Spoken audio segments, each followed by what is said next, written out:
जो कुछ काम किया गया, जो कुछ नया बीज तैयार किया, जो कोई फसल की नई टेक्नोलॉजी तैयार की,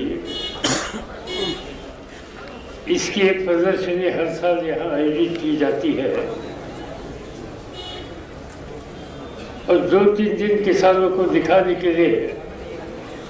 यहाँ लग जाती है, उनको निमंत्रण दिया जाता है। इसकी शुरुआत भी करनी थी और साथ साथ बहुत सालों से बुंदेलखंड की एक मांग थी कि बुंदेलखंड एक ऐसा इलाका है कि जहाँ की जनता खेती पर रहती है, खेती छोड़कर दूसरा कोई उद्योग उनके सामने नहीं है, और खेती के क्षेत्र में तरक्की लाना हो तो खेती के क्षेत्र में शिक्षा का बंदोबस्त होने की आवश्यकता है। और इसी काम के लिए प्रदीप जैन साहब और बाकी सभी साथियों की बहुत सालों से मांग थी, यहाँ एक कृषि विद्यापीठ स्थापित किया जाए, और वो भी भारत सरकार की तरफ से। मुझे खुशी है इसमें जो कुछ कदम उठाने की आवश्यकता थी वो कदम उठाए गए। पार्लियामेंट के दोनों हाउस में कानून हो गया,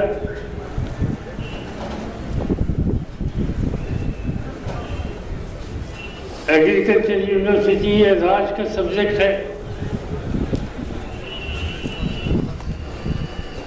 मगर इंस्टीट्यूट ऑफ नेशनल इम्पोर्टेंस इस आधार पर इस देश में विज्ञान के क्षेत्र में कुछ इंस्टीट्यूट खड़ी की गई भारत सरकार ने, मगर आज तक कृषि क्षेत्र में इसका लाभ मिला नहीं था। और हम लोगों ने ये तय किया कि बुंदेलखंड को राज्य सरकार का अधिकार है, ये तो हम मानते हैं, और इसलिए राज्य सरकार का सहयोग लेकर भारत सरकार की तरफ से ये कृषि विश्वविद्यालय यहाँ स्थापित करने के बारे में कुछ कदम उठाने।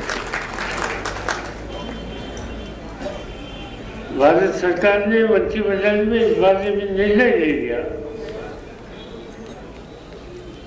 वहाँ भारत सरकार की ही एक इंस्टीट्यूट है,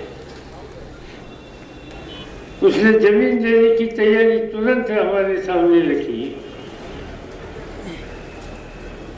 और ये विश्वविद्यालय का काम हम शुरू करना चाहते थे। सच बचा तो आज तो मैं झांसी जाना चाहता था, मगर मुझे संदेशा मिल गया कि उत्तर प्रदेश में, क्योंकि वहाँ चाहे नागालैंड हो, चाहे अरुणाचल हो, चाहे सिक्किम हो, चाहे मेघालय हो, ये छोटे छोटे राज्य यूनिवर्सिटी चला नहीं सकते, यूनिवर्सिटी खड़ी कर नहीं सकते, इसलिए सभी राज्यों के लिए एक यूनिवर्सिटी की, और देश में